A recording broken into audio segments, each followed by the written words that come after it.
Since we assumed office 12 years ago, India's economic trajectory has been marked by stability, fiscal discipline, sustained growth, and moderate inflation. This is the result of conscious choices we have made, even in times heightened uncertainty and disruption.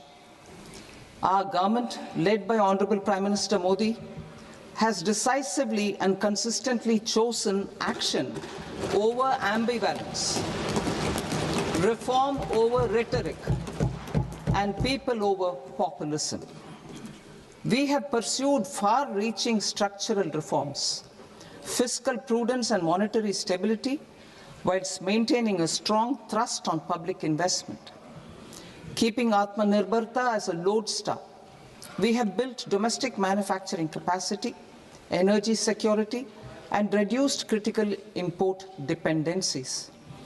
Simultaneously, we have ensured that citizens benefit from every action of the government, undertaking reforms to support employment generation, agricultural productivity, household purchasing power, and universal services to people.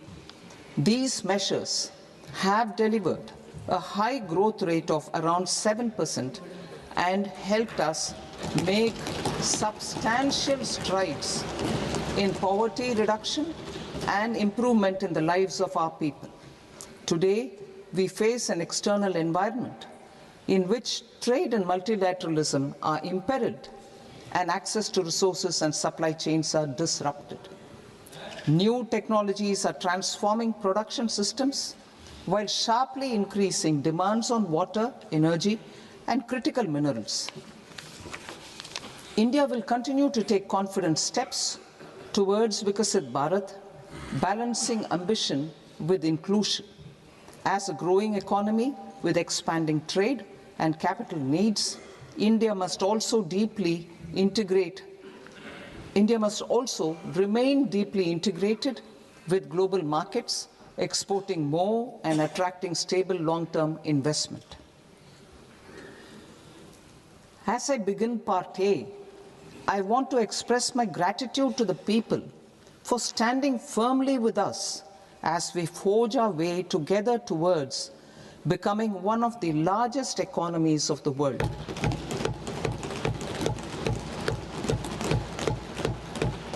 Our aim is to transform aspiration into achievement and potential into performance as we ensure that the dividends of growth reach every farmer, the scheduled caste, the scheduled tribes, the nomads, the youth, the poor, and the women.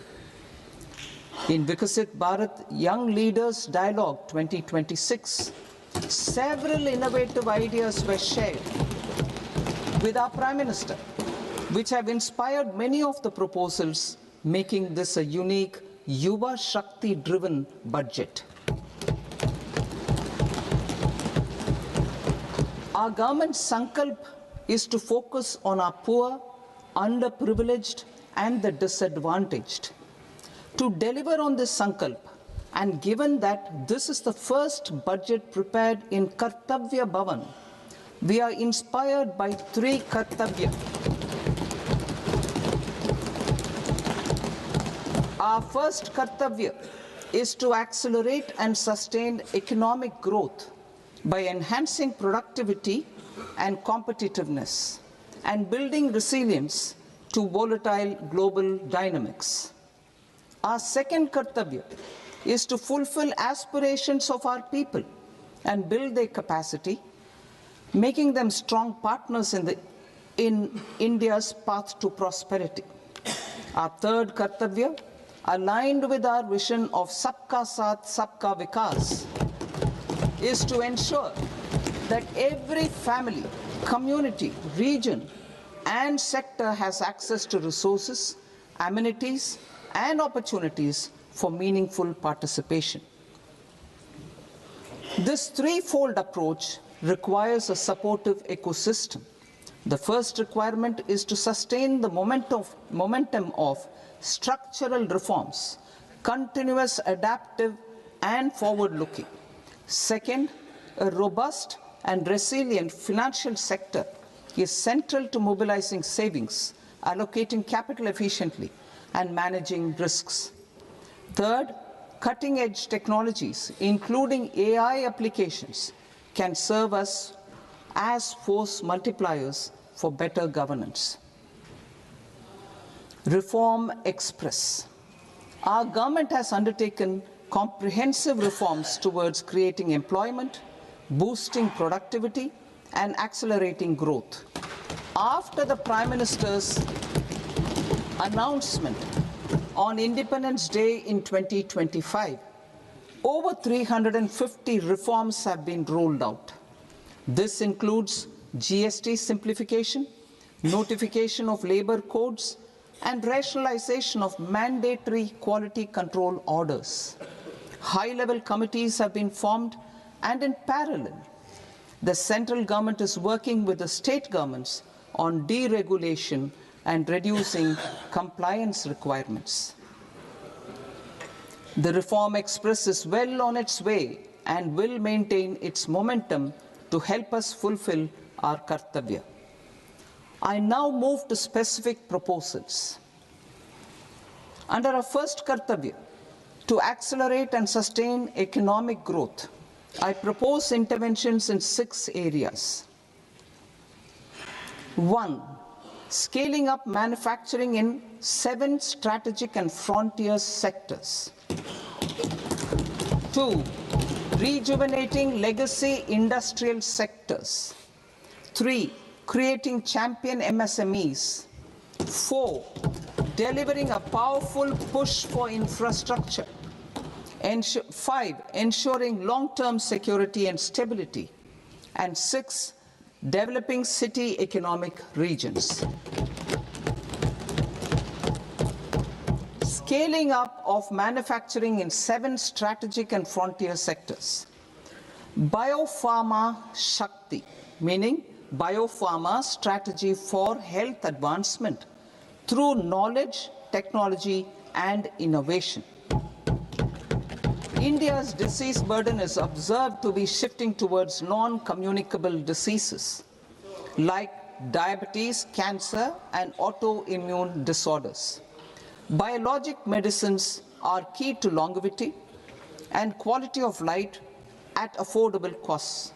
To develop India as a global biopharma manufacturing hub,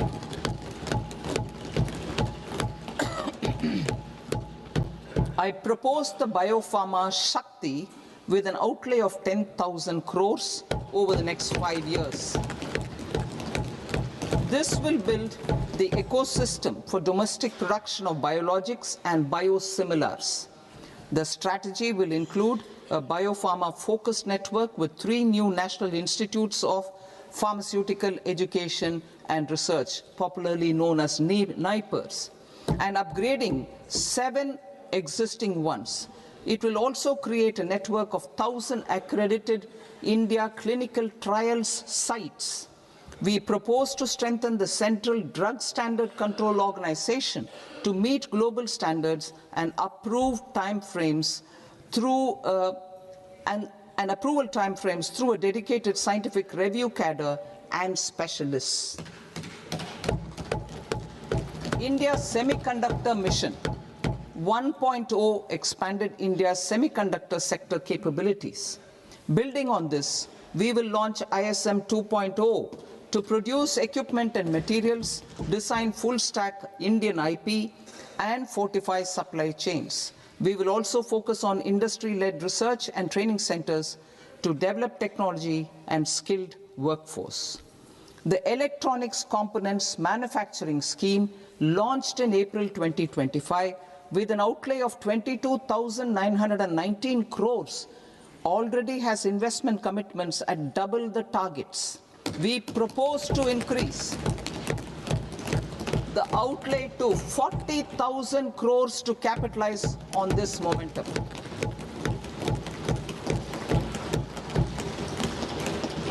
A scheme for rare earth permanent magnets was launched in 2025 November.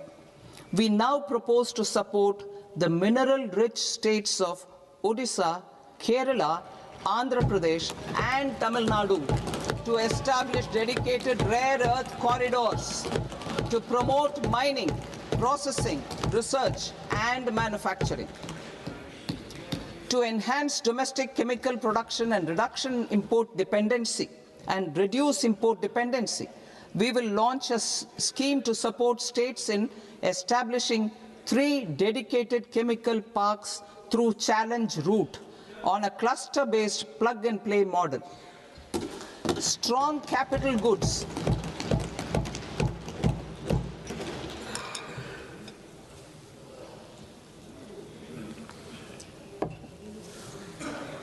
Strong capital goods capability is a determinant of productivity and quality across different sectors. Towards building this capacity, I propose the following. High-tech tool rooms will be established by central public sector enterprises at 2 locations as digitally enabled automated service bureaus that locally design, test, and manufacture high-precision components at scale and at lower cost. 2. A scheme for enhancement of construction and infrastructure equipments will be introduced to strengthen domestic manufacturing of high value and technologically advanced CIE. This can range from lifts in a multi-storied apartment or firefighting equipment in multiplexes, large or small, and to tunnel boring equipments for building metros and high-altitude roads. I also propose a scheme for container manufacturing to create a globally competitive container manufacturing ecosystem with a budgetary allocation of 10,000 crores over a 5-year period.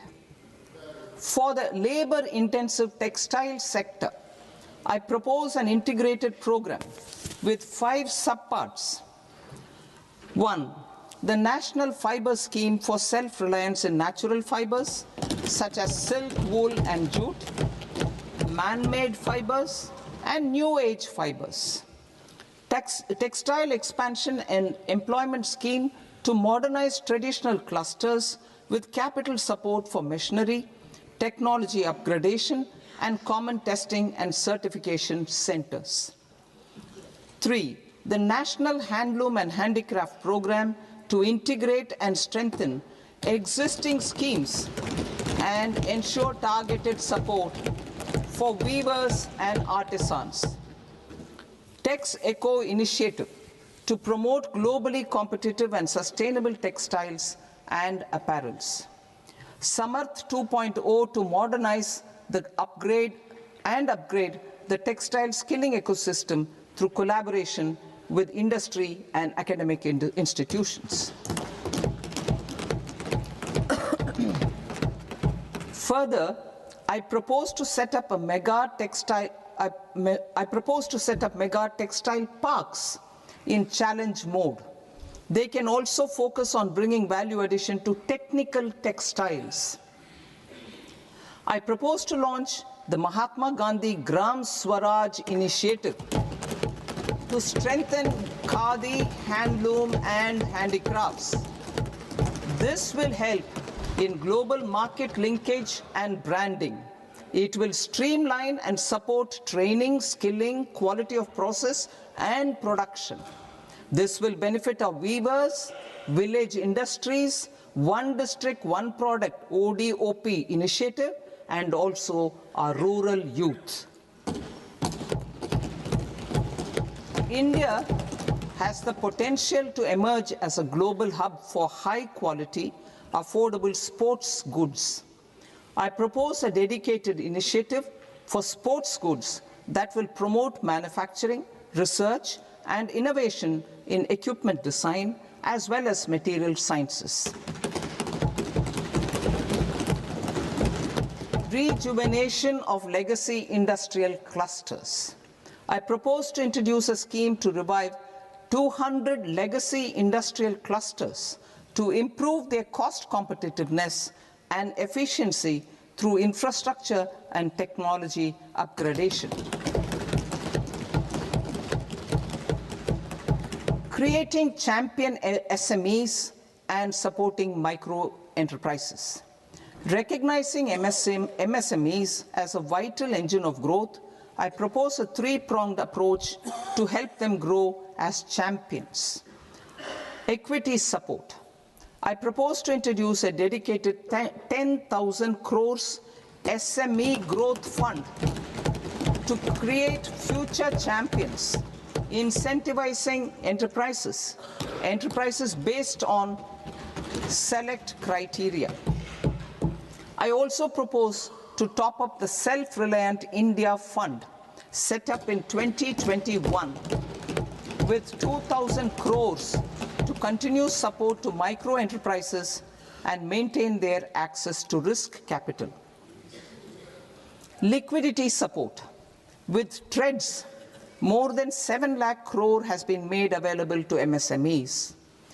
To leverage its full potential, I propose 4 measures. 1.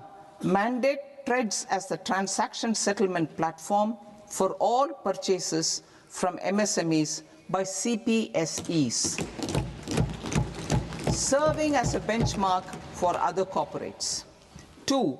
Introduce a credit guarantee support mechanism through CGTMSE for invoice discounting on TREDS platform. 3.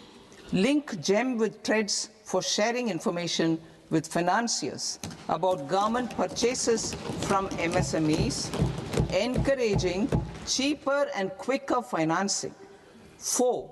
Introduce TREDS receivables as asset-backed securities, helping develop a secondary market, enhancing liquidity and settlement of transactions. Professional support. Government will facilitate professional institutions such as the ICAI, ICSI, ICMAI to design short-term modular courses and practical tools to develop a cadre of corporate mitras, especially in Tier 2 and Tier 3 towns. These accredited para-professionals will help MSMEs meet compliance requirements at affordable costs. Infrastructure. During this past decade, our government has undertaken several initiatives for large-scale enhancement of public infrastructure, including through new financing instruments such as Infrastructure Investment Trust (InvITs) and Real Estate Investment Trust (REITs), and institutions like NIIF and NABFID. We shall continue to focus on developing infrastructure in cities with over 5 lakh population, that is Tier 2, Tier 3 cities, which have expanded to become growth centers. Public capital expenditure has increased manifold from 2 lakh crore in 2014-15 to an allocation of 11.2 lakh crore in BE 25-26. In this coming year, that is financial year 2026-27, I propose to increase it to 12.2 lakh crores to continue the momentum. To strengthen the confidence of private developers regarding risks during infrastructure development and construction phase, I propose to set up an infrastructure risk guarantee fund to provide prudentially calibrated partial credit guarantee to lenders. Over the years, REITs have emerged as a successful instrument for asset monetization. I propose to accelerate recycling of significant real estate assets of the CPSEs through the setting up of dedicated REITs. To promote environmentally sustainable movement of cargo, I propose to 1. Establish new dedicated freight corridors connecting Dankuni in the east to Surat in the west. Operationalize 20 new national waterways over the next 5 years, starting with National Waterways 5 in Orissa to connect mineral-rich areas of Talcher and Angul and industrial centers like Kalinga Nagar to the ports of Paradeep and Dhamra. Training institutes will be set up as regional centers of excellence for development of required manpower for these waterways. This will benefit youth in the entire stretch of the waterways to train and acquire skills. Further, a ship repair ecosystem catering to inland waterways will also be set up at Varanasi and Patna. And C, launch a coastal cargo promotion scheme for incentivizing a modal shift from rail to road to increase the share of inland waterways and coastal shipping from 6% to 12% by 2047. To enhance last mile and remote connectivity and promote tourism, I propose to give incentives to indigenize manufacturing of seaplanes. A seaplane VGF scheme will be also introduced to provide support for operations. Carbon capture, utilization and storage. Aligning with the roadmap launched in December 2025, the carbon capture, utilization and storage technologies at scale will achieve higher readiness and in end-use application across 5 industrial sectors, including power, steel, cement, refineries, and chemicals. An outlay of 20,000 crore is proposed over the next 5 years for this purpose. City economic regions. Cities are India's engines of growth, innovation, and opportunities. We shall now focus on Tier 2, Tier 3 cities, and even temple towns, which need modern infrastructure and basic amenities. This budget aims to further amplify the potential of cities to deliver the economic power of agglomerations by mapping city economic regions based on their specific growth drivers. An allocation of 5,000 crore per CER over 5 years is proposed for implementing their plans through a challenge mode with a reform-cum-result-based financing mechanism. In order to promote environmentally sustainable passenger systems, we will develop 7 high-speed rail corridors between cities as growth connectors, namely Mumbai to Pune, Pune to Hyderabad, Hyderabad to Bengaluru, Hyderabad to Chennai, Chennai to Bengaluru, Delhi to Varanasi, Varanasi to Siliguri.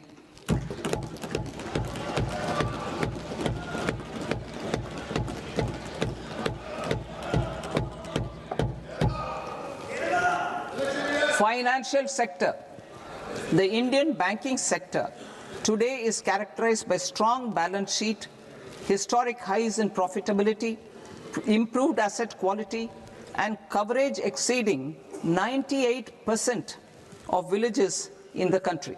At this juncture, we are well placed to futuristically evaluate the measures needed to continue on the path of reform-led growth of this sector. I propose setting up a high-level committee on banking for Vikasit Bharat. High-level committee on banking for Vikasit Bharat to comprehensively review the sector and align it with India's next phase of growth, while safeguarding financial stability, inclusion, and consumer protection. The vision for NBFCs for Vikasit Bharat has been outlined with clear targets for credit disbursement and technology adoption in order to achieve scale and improve efficiency in the public sector NBFCs. As a first step, it is proposed to restructure the Power Finance Corporation and Rural Electrification Corporation. I propose a comprehensive review of the foreign exchange management non-debt instruments rules to create a more contemporary, user-friendly framework for foreign investments consistent with India's evolving economic priorities. Corporate bond market. I propose to introduce a market-making framework with suitable access to funds and derivatives on corporate bond indices. I also propose to introduce total return swaps on corporate bonds. Municipal bonds. To encourage the issuance of municipal bonds of higher value by larger cities, I propose an incentive of 100 crore rupees for a single bond issuance. 100 crore rupees for a single bond issuance of more than 1,000 crore. The current scheme under Amrit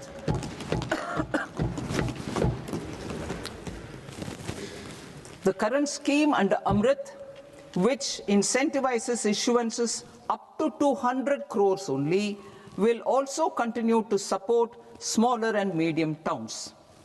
That will also continue to support the smaller and medium towns. Ease of doing business.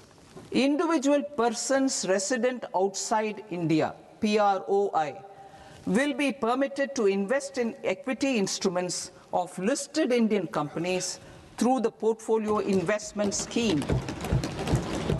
It is also proposed to increase the investment limit for an individual PROI under the scheme from 5% to 10%, with an overall investment limit for all individual PROIs to 24% from the current 10%. Emerging technologies including AI. 21st century is technology-driven. Adoption of technology is for the benefit of all people. Farmers in the field, women in STEM, youth keen to upskill, and Divyangjan to access newer opportunities. The government has taken several steps to support new technologies through AI Mission, National Quantum Mission, Anusandhan National Research Fund, and Research and Development and Innovation Fund.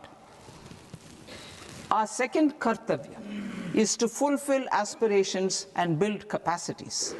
Close to 25 crore individuals have come out of multi-dimensional poverty through a decade of our government's sustained and reform-oriented efforts.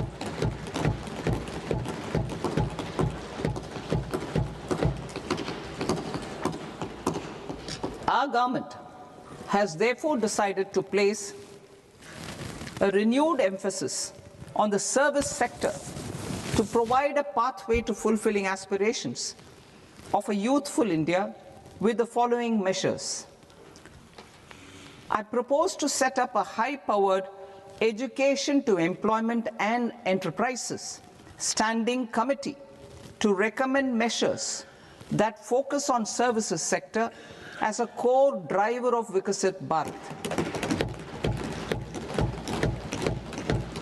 This will make us a global leader in services with a 10% global share by 2047. The committee will prioritize areas to optimize the potential for growth, employment, and exports. They will also assess the impact of emerging technologies, including AI, on jobs and skill requirements and propose measures thereof. To create a range of skilled career pathways, a new range of skilled career pathways for our youth, I propose interventions in the following sectors. Health. Existing institutions for allied health professionals will be upgraded and new AHP institutions established in private and government sectors.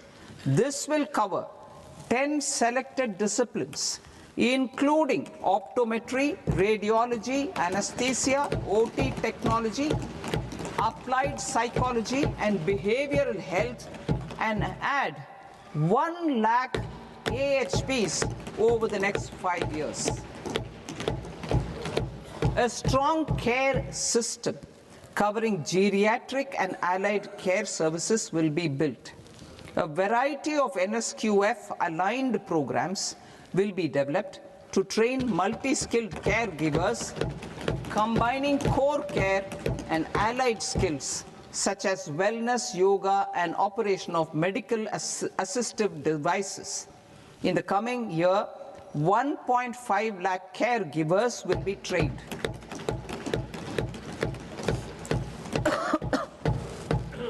Hubs for medical value tourism. To promote India as a hub for medical tourism services, I propose to launch a scheme to support states in establishing 5 regional medical hubs in partnership with the private sector. These hubs will serve as integrated healthcare complexes that combine medical, educational, and research facilities.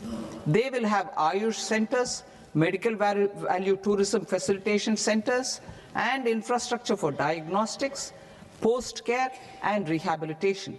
These hubs will provide diverse opportunities, job opportunities for health professionals, including doctors and AHPs. Ancient Indian yoga, already respected in several parts of the world, was given a mass global recognition when Honorable Prime Minister took it to the UN. Post-COVID, Ayurveda gained a similar global acceptance and recognition. Exporting quality Ayurveda products helps farmers who grow the herbs and youth who process the products. To meet growing global demand, a few more steps are being taken. I propose to, 1, set up 3 new All India Institutes of Ayurveda. 2, upgrade Ayush pharmacies and drug testing labs for higher standards of certification ecosystem and make available more skilled personnel. 3, upgrade the WHO Global Traditional Medicine Center in Jamnagar to bolster evidence-based research, training, and awareness for traditional medicine. Animal husbandry. Livestock contributes to close to 16% of farm income, including of poor and marginal households.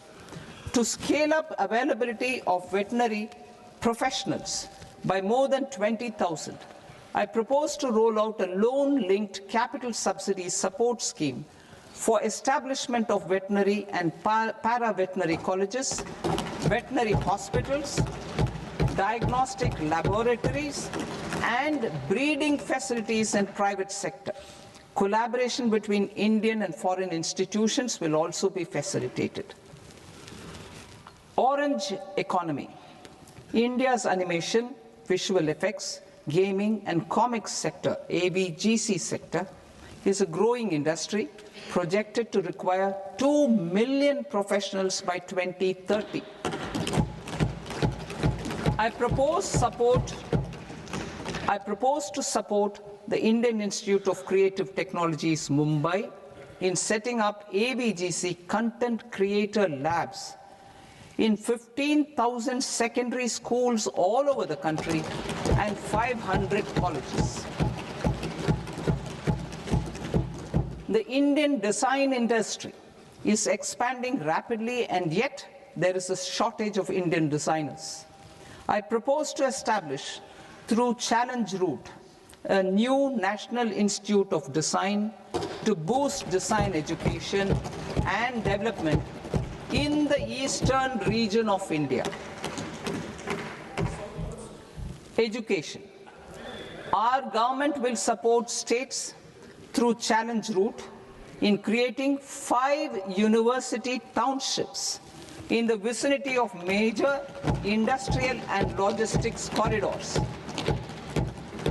These planned academic zones will host multiple universities, colleges, and research institutions, skill centers, and residential complexes. In higher education, STEM institutions, prolonged hours of study and laboratory work pose some challenges for girl students. Through VGF, Viability Gap Funding and capital support, one girls' hostel will be established in every district.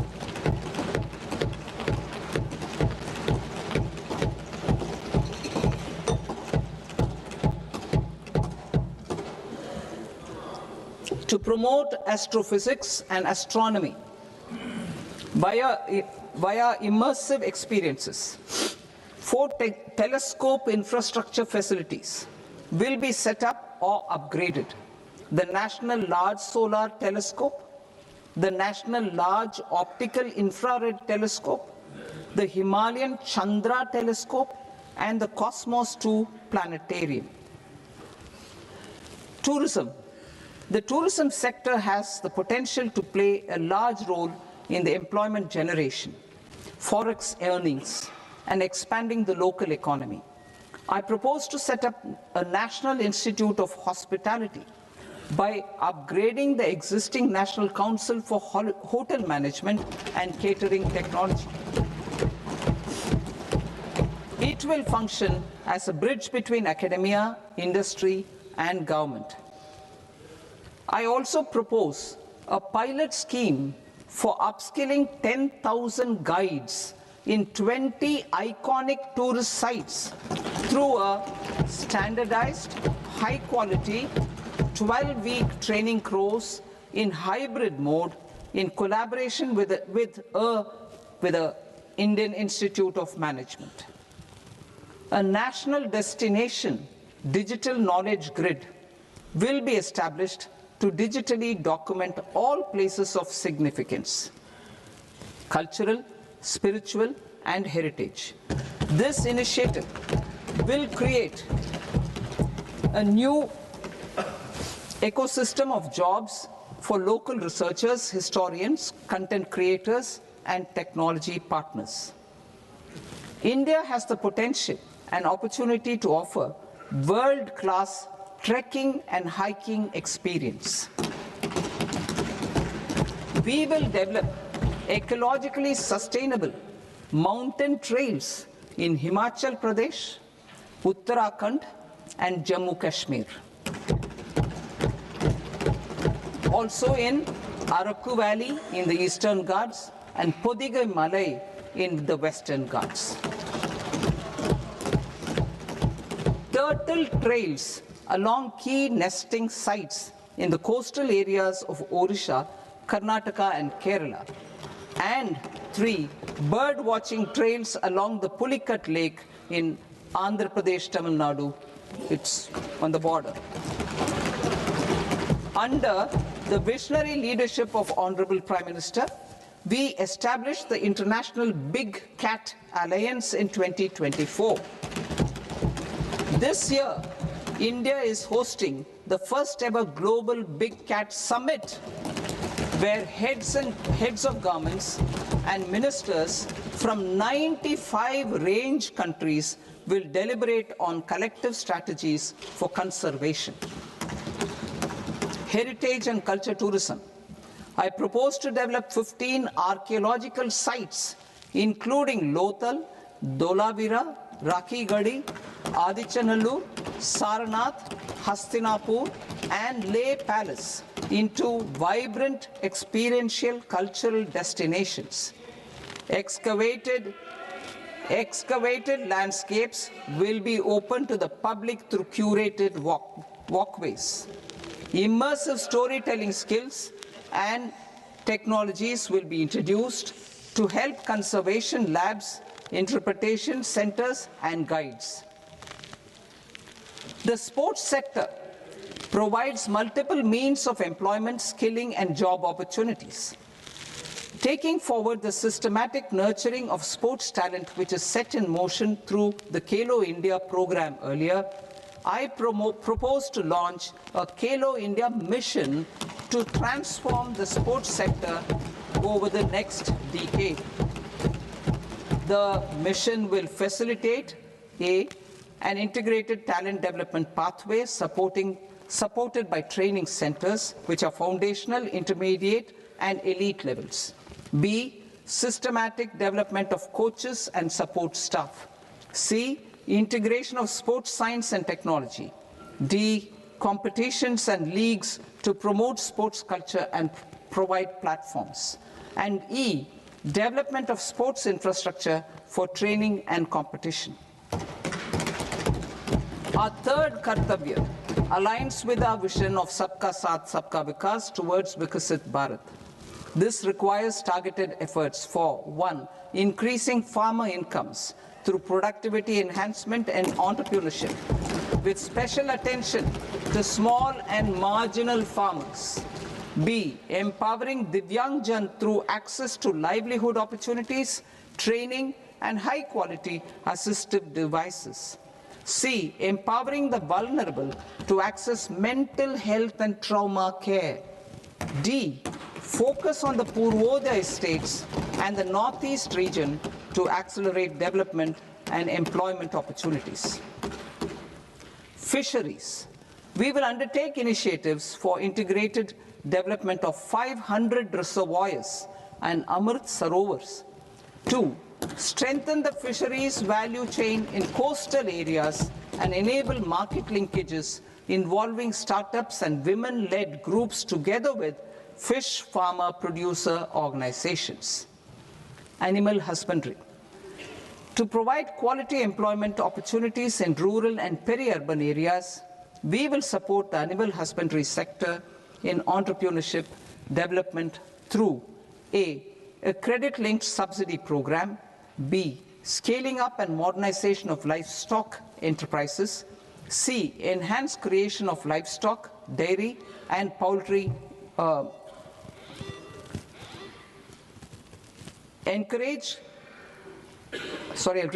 enhanced creation of livestock, dairy, and poultry-focused integrated value chains, and D, encourage creation of livestock farmer-producer organizations.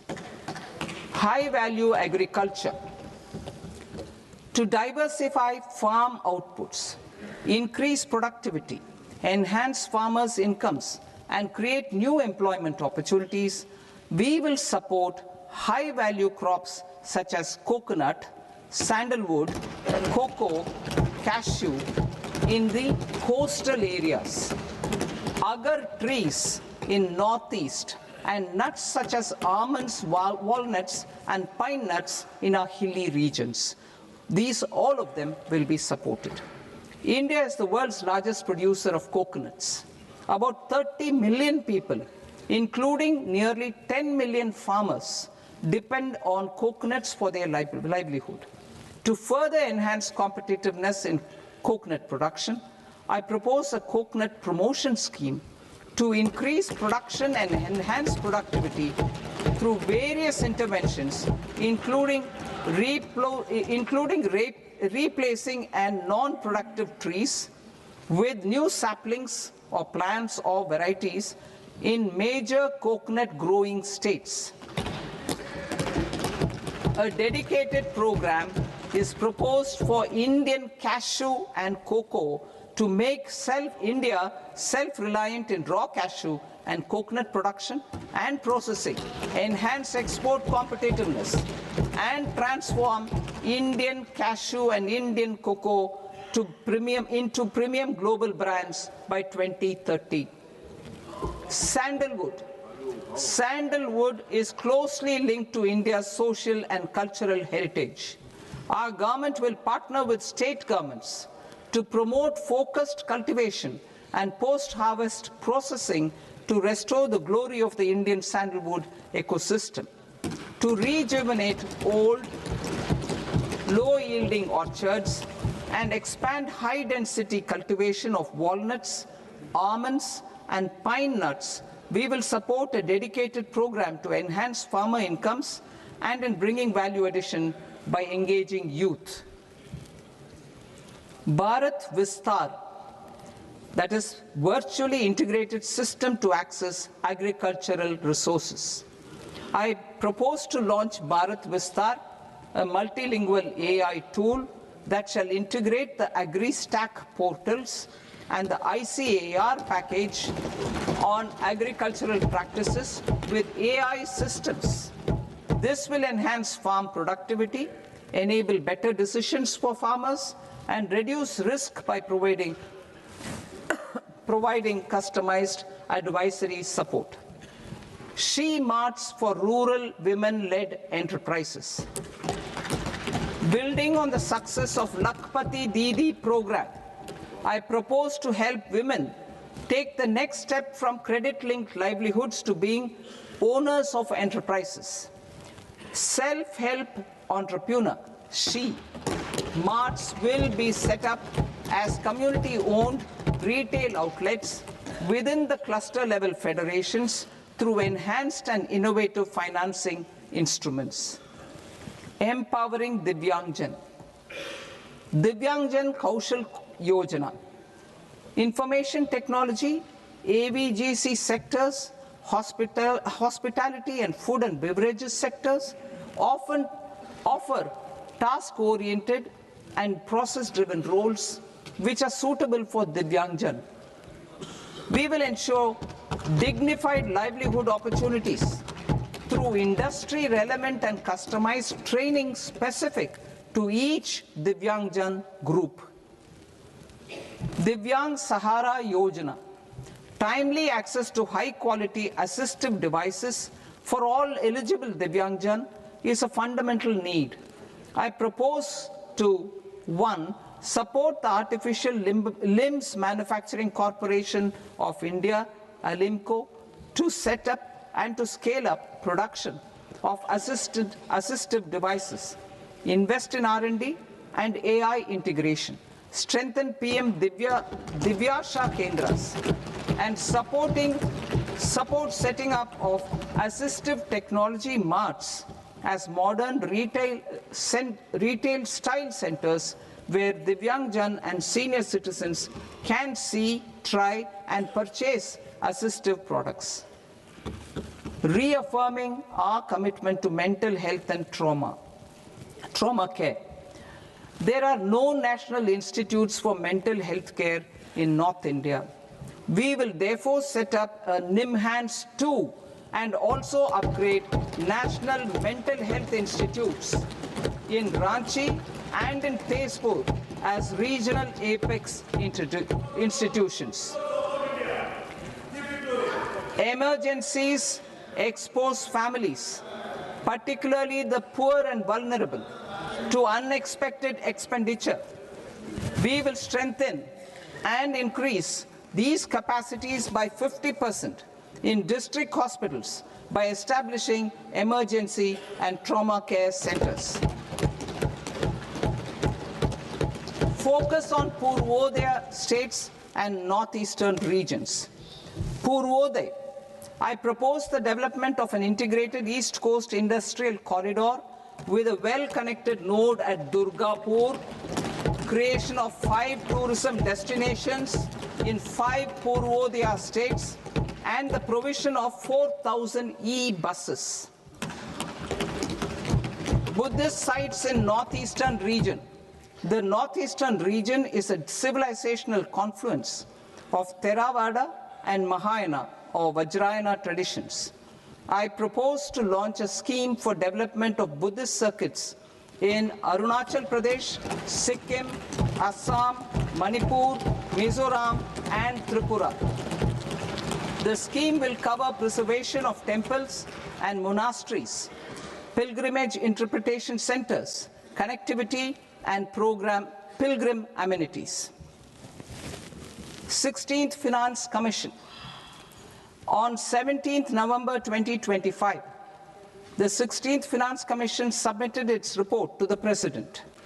As mandated under Article 281 of the Constitution, the government is to lay the report along with the explanatory memorandum on the action taken report on the recommendations of the Commission in Parliament which, Sir, Honourable Speaker, you've allowed me to do at the commencement of this session. The government has accepted the recommendation of the Commission to retain the vertical share of devolution at 41%. As recommended by the Commission, I have provided 1.4 lakh crores of rupees to the states for the year 2026-2027 as Finance Commission grants. These include rural and urban local body and disaster management grants. Fiscal consolidation. Government has been delivering on our fiscal commitments consistently without compromising on social needs. To strive towards accepted standards of fiscal management in Budget 25-26, I had indicated that the central government would target reaching a debt to GDP ratio of 50 plus or minus 1% by 2030-31. In line with this, the debt to GDP ratio is estimated to be 55.6% of GDP in BE 26-27, compared to 56.1% of GDP in RE 25-26. A declining debt to GDP ratio will gradually free up resources for priority sector lending and expenditure by reducing the outgo on interest payments. One of the main operational instruments for debt targeting is the fiscal deficit. I am happy to inform this august House that I fulfilled my commitment made in 2021-2022 to reduce fiscal deficit below 4.5% of GDP by 25-26. In RE 25-26, the fiscal deficit has been estimated at par with BE of 2025-26 at 4.4% of GDP. In line with the new fiscal prudence path of debt consolidation, the fiscal deficit in BE 26-27 is estimated to be 4.3% of the GDP.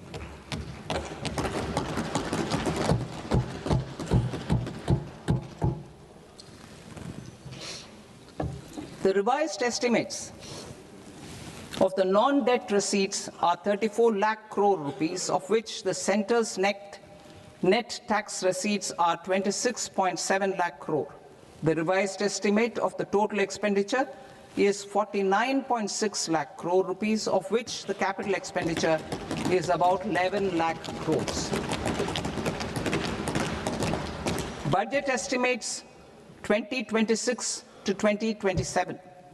Coming to 26-27, the non-debt receipts and the total expenditure are estimated as 36.5 lakh crore and 53.5 lakh crore respectively. The centre's net tax receipts are estimated at 28.7 lakh crore rupees. To finance the fiscal deficit, the net market borrowings from dated securities are estimated at 11.7 lakh crore rupees. The balance financing is expected to come from small savings and other sources. The gross market borrowings are estimated at 17.2 lakh crore rupees. I'll now move to Part B. Part B, direct taxes.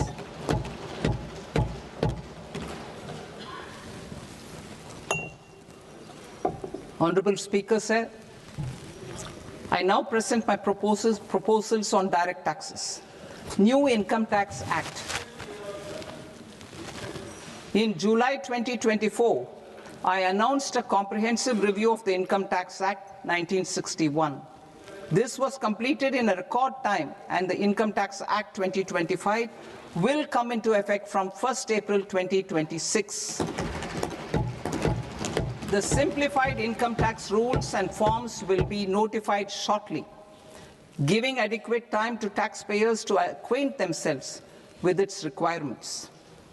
The forms have been redesigned such that ordinary citizens can comply without difficulty. Ease of living I propose that any interest awarded by the Motor Accident Claims Tribunal to a natural person will be exempt from income tax, and any TDS on this account will be done away with.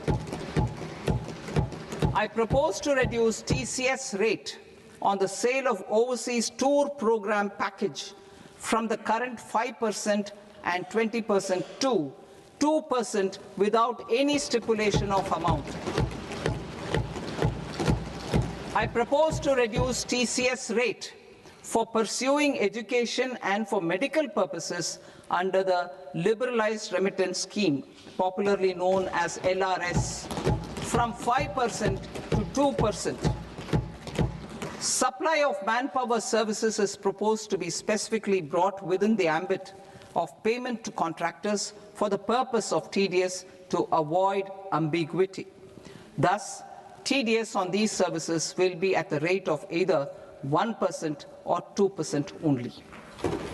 I propose a scheme for small taxpayers, wherein a rule-based automated process will enable obtaining a lower or nil deduction certificate instead of filing an application with the assessing officer.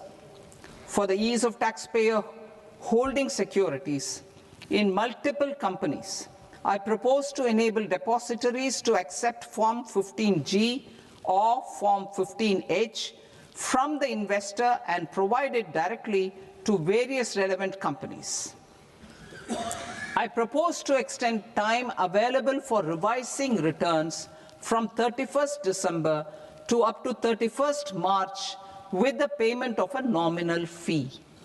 I also propose to stagger the timeline for filing of tax returns. Individuals with ITR 1 and ITR 2 returns will continue to file till 31st July, and non-audit business cases or trusts are proposed to be allowed time till 31st August.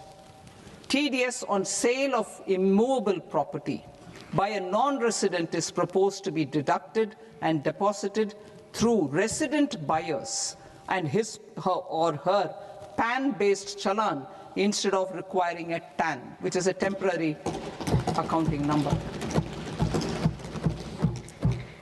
To address practical issues of small taxpayers like students, young professionals, tech employees, relocated NRIs, and such others, I propose to introduce a one-time 6-month foreign asset disclosure scheme for these taxpayers to disclose income or assets below a certain size.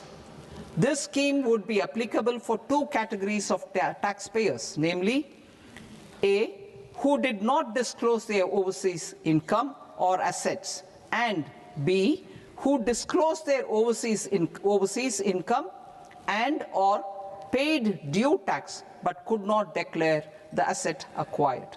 For category A, the limit of undisclosed income or asset is proposed to be up to 1 crore rupees. They need to pay 30% of fair market value of asset or 30% of undisclosed income as tax and 30% as additional income tax in lieu of penalty, and would thereby get immunity from prosecution. For category B, asset value is proposed to be up to 5 crore rupees. Here, immunity from both penalty and prosecution will be available with a payment of fee of 1 lakh rupees. Rationalizing penalty and prosecution. Multiplicity of proceedings are hindrance to the ease of doing business. I propose to integrate assessment and penalty proceedings by way of a common order for both. There will be no interest liability on the taxpayer on the penalty amount for the period of appeal before the first appellate authority, irrespective of the outcome of appeal process. Further, quantum of prepayment is being reduced from 20% to 10% and will continue to be calculated only on core tax demand. As an additional measure for reducing litigation, I propose to allow taxpayers to update their returns even after reassessment proceedings have been initiated, and an additional 10% tax rate over and above the rate applicable for the relevant year. The assessing officer will then use only this updated return in his proceedings. There is already a framework for immunity from penalty and prosecution in the cases of underreporting. I propose to apply this framework for immunity to misreporting too. However, in such a case, the taxpayer will need to pay 100% of the tax amount as an additional income tax over and above the tax and interest due. Penalties for certain technical defaults, such as failure to get accounts audited, non-furnishing of transfer pricing audit report, and default in furnishing statement for financial transactions are proposed to be converted into fee.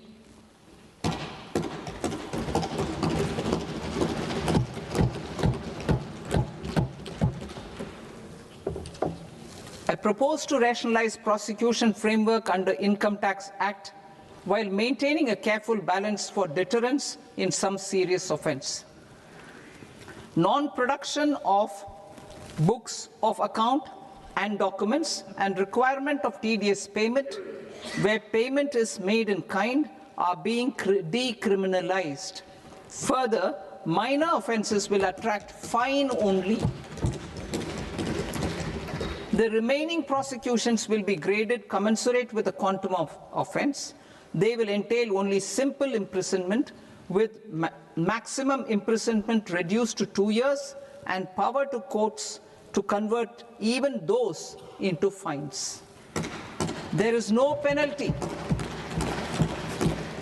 There is no penalty presently for non-disclosure of non-immovable foreign assets with aggregate value less than 20 lakh rupees.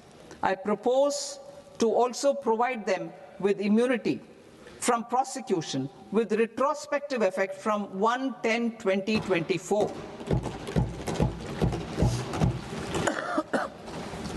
Cooperatives.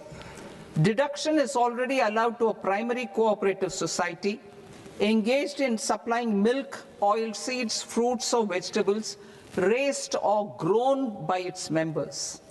I propose to extend this deduction to also include supply of cattle feed and cotton seed produced by its members. I propose to allow inter-cooperative society dividend income as deduction under the new tax regime to the extent it is further distributed to its members. I further propose to allow exemption for a period of 3 years to dividend income received by a notified national cooperative federation on their investments made in companies up to 31/1/2026. This exemption would be allowed only for dividends further distributed to its member cooperatives. Supporting IT sector as India's growth engine.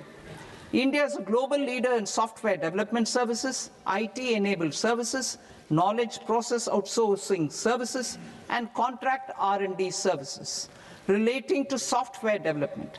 These businesses and their segments are quite interconnected with each other. All these services are proposed to be clubbed under a single category of information technology services with a common safe harbor margin of 15.5% applicable to all. The threshold for availing safe harbor for IT services is being enhanced substantially from 300 crore rupees to 2,000 crore rupees. Safe harbor for IT services shall be approved by an automated rule-driven process without any need for tax officer to examine and accept the application. Once applied by an IT services company, the same safe harbor can be continued for a period of 5 years at a stretch at its choice. For IT services companies who want to conclude advanced pricing agreement, APA, I propose to fast-track unilateral APA process for IT services and endeavor to conclude it within a period of 2 years. The period of 2 years can be extended by a further period of 6 months on taxpayers' request. I propose to extend the facility of modified returns available to the entity entering APA to its associated entities also. Attracting global business and investment. Recognizing the need to enable critical infrastructure and boost investment in data centers, I propose to provide tax holiday till 2047 to any foreign company that provides cloud services to customers globally by using data center services from India. It will, however, need to provide services to Indian customers through an Indian reseller entity. I also propose to provide a safe harbor of 15% on cost in case the company providing data center services from India is a related entity. To harness the efficiency of just-in-time logistics for electronic manufacturing, I propose to provide safe harbor to non-residents for component warehousing in a bonded warehouse at a profit margin of 2% of the invoice value. The resultant tax of about 0.7% will be much lower than in competing jurisdictions. To provide fillip to toll manufacturing in India, I propose to provide exemption from income tax for 5 years to any non-resident who provides capital goods, equipment, or tooling to any toll manufacturer in a bonded zone. To encourage vast pool of global talent to work in India for a longer period of time, I propose to provide exemption to global, non-India sourced income of a non-resident expert for a stay period of 5 years under notified schemes. I propose to provide exemption from minimum alternate tax, the MAT, to all non-residents who pay tax on presumptive basis. Tax administration. I propose to constitute a joint committee of Ministry of Corporate Affairs and Central Board of Direct Taxes for incorporating the requirements of income computation and disclosure standards, the ICDS, in the Indian Accounting Standards, IND AS itself. Separate accounting requirement based on ICDS will be done away with from the tax year 27-28. To support Prime Minister Modi's vision of homegrown accounting and advisory firms to become global leaders, I propose to rationalize the definition of accountant for the purposes of safe harbor rules. Other tax proposals. Change in taxation of buyback was brought in to address the improper use of buyback route by promoters. In the interest of minority shareholders, I propose to tax buyback for all types of shareholders as capital gains. However, to disincentivize misuse of tax arbitrage, promoters will pay an additional buyback tax. This will make effective tax 22% for corporate promoters. For non-corporate promoters, the effective tax will be 30%. TCS rate for sellers of specific goods, namely alcoholic liquor, scrap, and minerals, will be rationalized to 2%, and that on tendu leaves will be reduced from 5% to 2%. I propose to raise the STT on futures to 0.05% from the present 0.02%. STT on options premium and exercise of options are both proposed to be raised to 0.15% from the present rate of 0.1% and 0.125% respectively. We reformed the taxation landscape for corporates in 2019 by providing them a simplified regime with lower tax rate so that they could productively focus on business rather than on claim of deductions and exemptions. To encourage companies to shift to the new regime, set off of brought forward MAT credit, minimum alternate tax credit, is proposed to be allowed to companies only in the new regime. Set off using available MAT credit is proposed to be allowed to an extent of 1/4 of the tax liability in the new regime. MAT is proposed to be made final tax, so there will be no further credit accumulation from 1st April 2026. In line with this change, the rate of final tax is being reduced to 14% from the current MAT rate of 15%. The brought forward MAT credit of taxpayers accumulated till 30th March 2026 will continue to be available to them for set-off as above. Indirect taxes. I shall now take up proposals related to indirect taxes. My proposals for customs and central excise aim to further simplify the tariff structure, support domestic manufacturing, promote export competitiveness, and correct inversion in duty. To continue weeding out long-continuing customs duty exemptions, I propose to remove certain exemptions on items which are being manufactured in India or where the imports are negligible. Similarly, to further simplify the process of ascertaining the rate of duty applicable on a particular item, I propose to incorporate certain effective rates in various customs notifications to the tariff schedule itself. I shall now take up sector-specific proposals. Promotion of exports of marine, leather, and textile products. I propose to increase the limit for duty-free imports of specified inputs used for processing seafoods for export from the current 1% to 3% of FOB value of the previous year's export turnover. I also propose to allow duty-free imports of specified inputs, which is currently available for exports of leather or synthetic footwear, to exports of shoe uppers as well.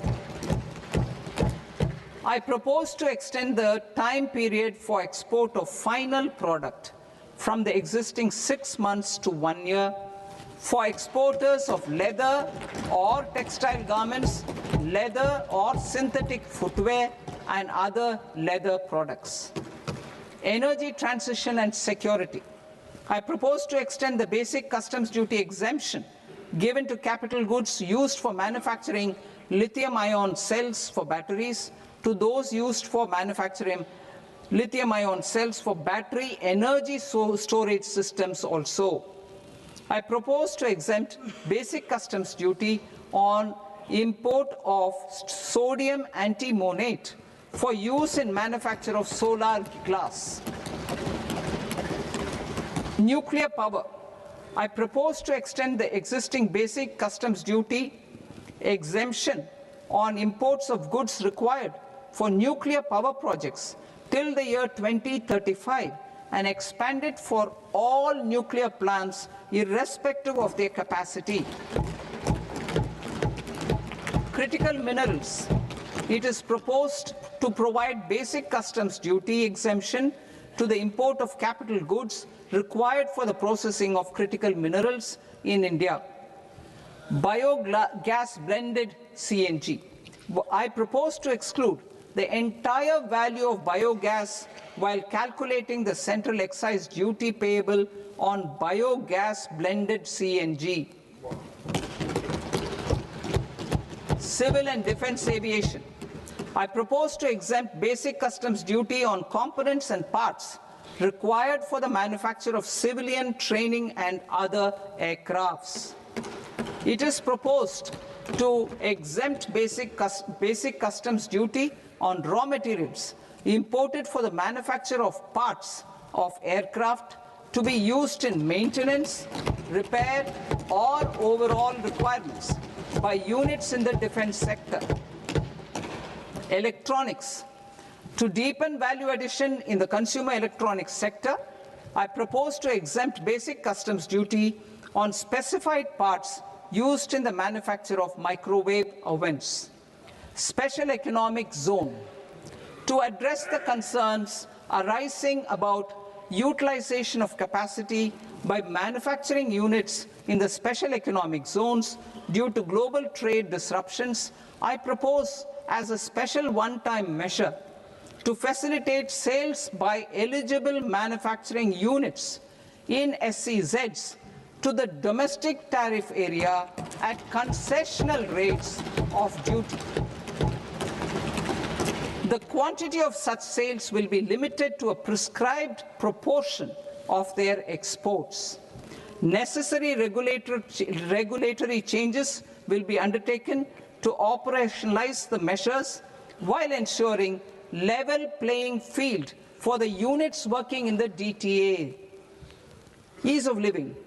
To rationalize the customs duty structure for goods imported for personal use, I propose to reduce the tariff rate on all dutiable goods imported for personal use from 20% to 10%. To provide relief to patients, particularly those suffering from cancer, I propose to exempt basic customs duty on 17 drugs or medicines. I propose also to add 7 more rare diseases for the purposes of exempting import duties on personal imports of drugs, medicines, and food for special medical purposes used in their treatment.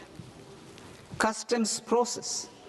India's role and share in the global trade is poised for a major leap in line with our ambition and journey towards Vikasit Bharat.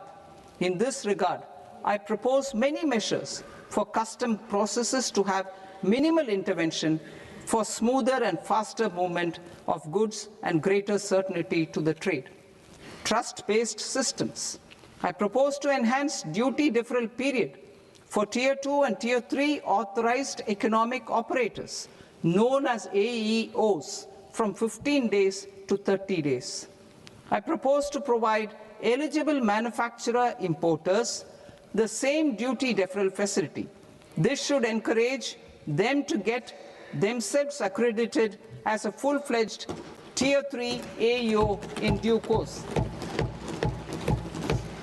To provide greater certainty and for better business planning, I propose to extend validity period of advance ruling binding on customs from the present 3 years to 5 years.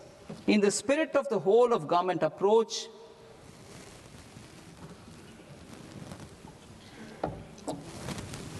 government agencies will be encouraged to leverage AEO accreditation for preferential treatment in clearing their cargo. Regular importers with trusted long-standing supply chains will be recognized in the risk system so that the need for verification of their cargo every time can be minimized. Export cargo using electronic sealing. Export cargo using electronic sealing will be provided through clearance from the factory premises to the ship.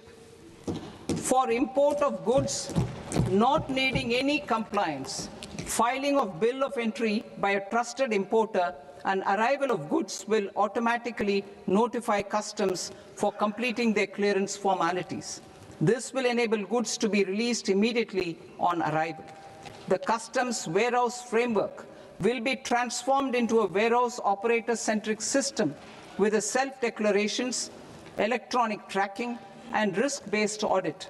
These reforms will move away from the current system of officer-dependent approvals and reduce transaction delays and compliance costs.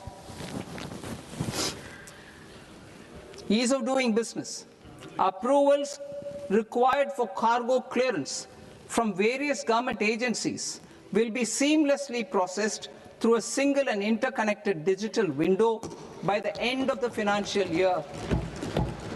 Processes involved in clearance of food, drugs, plant, and animal and wildlife products, accounting for about 70% of interdicted cargo, will be operationalized on this system by April 2026 itself. For goods not having any compliance requirement, clearance will be done by customs immediately after online registration is completed by the importer, subject to the payment of duty. Customs integrated system will be rolled out in 2 years as a single integrated and scalable platform for all customs processes. Utilization of non-intrusive scanning with advanced imaging and AI technology for risk assessment will be expanded in a phased manner with the objective to scan every container across all the major ports. New export opportunities to support Indian fishermen to fully harness the economic value of marine resources beyond our territorial waters, the following measures will be taken. A. Fish catch by an Indian fishing vessel in exclusive economic zone or on the high seas will be made free of duty. Landing of such fish on foreign port will be treated as export of goods. Safeguards will be put in place to prevent misuse during fish catch, transit, or transshipment. To support aspirations of India's small businesses, artisans, and startups to access global markets through e-commerce, I am pleased to announce complete removal of the current value cap of 10 lakh rupees per consignment on courier exports. In addition, handling of rejected and returned consignments will be improved with effective use of technology for identifying such consignments. I propose to revise provisions governing baggage clearance during international travel to address genuine concerns of passengers. The revised rules will enhance duty-free allowances in line with the present-day travel realities and provide clarity in temporary carriage of goods brought in or taken out. There are honest taxpayers who are willing to settle disputes by paying all their dues, but they get deterred due to negative connotation associated with penalty. They will now be able to close cases by paying an additional amount in lieu of penalty. Honorable Speaker, sir, with this, I commend the budget to this august House. Jai Hind.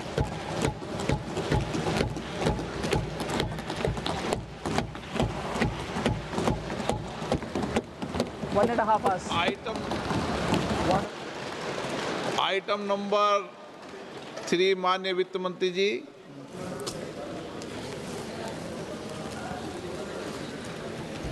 Item number 2, sir. 3. Sir, with your permission, I rise to lay on the table of the following statements under Section 3, 1 of the Fiscal Responsibility and Budget Management Act of 2003. Medium-term fiscal policy, fiscal policy strategy statement, and macroeconomic framework statement. Item number 4, माननीय वित्त मंत्री जी. Sir, with your permission, I move for leave to introduce the Finance Bill 2026. प्रश्न ये कि विधेयक को पुनर्स्थापित करने की अनुमति प्रदान की जाए. जो सदस्य इस पक्ष में हाँ गए, जो सदस्य विरोध में ना गए, मेरे विचार में निर्णय हाँ वालों के पक्ष में हाँ वालों के पक्ष में अनुमति प्रदान की जाती है. माननीय मंत्री जी, आप विधेयक पुनर्स्थापित करें. Sir, I introduce the bill. माननीय सदस्यगण, आपको सूचित किया जाता है कि माननीय वित्त मंत्री जी के बजट भाषण की कॉपी पब्लिकेशन काउंटर पर ली जाती है. बजट भाषण और बजट से संबंधित दस्तावेज आपके मोबाइल फोन और मेंबर पोर्टल्स पर ही उपलब्ध है। सभा की कार्रवाई कल सोमवार दिनांक 2 फरवरी 2026 को प्राप्त 11 बजे तक के लिए स्थगित की जाती है।